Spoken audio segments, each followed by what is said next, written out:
Hello, welcome to this demonstration. This is a fixed bias BJT amplifier, 12 volts VCC, 240 kilo ohm base resistor, and a 2.2 kilo ohm collector resistor, and the transistor BJT has a current gain beta of 50. We are driving it with a small 10 millivolt AC signal on the base emitter junction and watching how that signal travels through the transistor. On the left is the input characteristic. Base current IB plotted against base emitter voltage VBE. Notice the curve is flat at 0 up to about 0.6 volts. That's the barrier voltage of the junction. Below it, the transistor simply does not conduct. Above it, current rises steeply the way a diode behaves. Our operating point Q sits at 0.7 volts, where the base current is about 47 microamps. That matches what we would calculate directly from the circuit. IB equals VCC minus VBE divided by RB. On the right is the output characteristics. Collector current against collector emitter voltage with the load line drawn across it. The load line connects 2 points, full 12 volts with no current on one end and the maximum current the resistor allows on the other end. Where the load line crosses the correct base current curve is our Q point, about 6.8 volts and 2.35 milliamps. That's comfortably in the middle of the active region, well clear of saturation band on the left and the cutoff band along the bottom. Now let's run the animation. Now watch the four waveforms together. On the far left, the 10 millivolt input sine wave on VBE. That drives the base current IB right next to it. Nearly a clean sine wave, just a touch of asymmetry from the exponential curve. That current sets the collector current IC, which follows it in phase.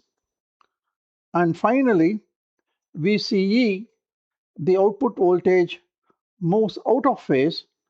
When collector current goes up, collector emitter voltage comes down.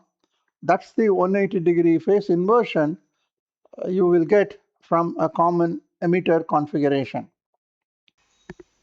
Because the Q point sits well away from both saturation and cutoff regions, none of these waveforms clip. In the last example, our Q point sat comfortably in the middle of the active region. Now let's deliberately misbias the circuit. Imagine swapping in a smaller base resistor and push the base current up to 120 microamps. Look at what that does to the Q point on the output characteristics. It has moved sharply to the left, down to about 1.56 volts, right at the edge of the shaded saturation region. Same 10 millivolt input signal as before. Nothing about the AC drive has changed. But now the operating point has so little headroom that the negative swing on the load line drives it straight into saturation. On the input side, the picture looks almost the same as before. The base voltage and base current are still swinging smoothly through the diode curve. The distortion is not happening here. It is happening at the output. Watch the collector current and collector emitter voltage waveforms.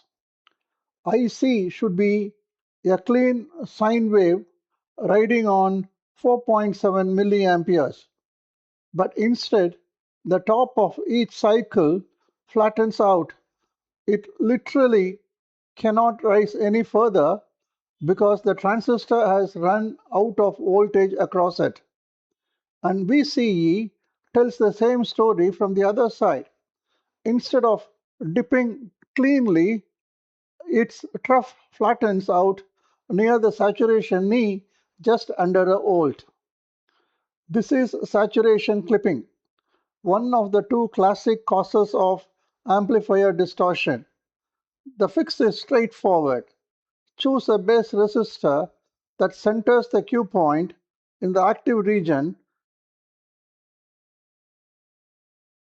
giving the signal enough voltage headroom on both sides of the swing. Now let's push the Q point the opposite direction towards cutoff instead of saturation. This time the base current is set to just 0.3 microamps, as if we had used a much larger, badly chosen base resistor. This is where the real story is. Look at the barrier voltage line on the input characteristic. The Q point now sits right on top of it at about 0.607 volts. Our 10 millivolt input signal is symmetric, rising and falling equally around that point. But the curve itself is not symmetric around Q. On the rising half, VBE climbs comfortably above the barrier voltage and the diode conducts normally. On the falling half, VBE dips below the barrier voltage, and once it is below that threshold, the junction simply is not forward biased enough to conduct. Base current does not just get small, it goes to exactly zero. Watch the base current waveform. For roughly a quarter of every cycle, it sits flat on zero. The transistor is genuinely switched off, not just weak. On the output side, that shows up as the Q point sliding almost all the way up the load line to within a fraction of a volt of 12 volt supply, deep inside the shaded cutoff region. And that zero base current flows straight through. Collector current flattens at exactly zero for that same stretch of each cycle, and the collector emitter voltage flatlines at exactly 12 volts, a hard, genuine clip, not just a rounding off. This is cutoff clipping, the mirror image of what we saw with saturation. Between the two, you can see why correct biasing matters. The Q point needs enough room on both sides, away from saturation and away from cutoff, for the signal to swing without running into distortion. The links for the animation files are given in the video description. Download them and play with them. Thank you.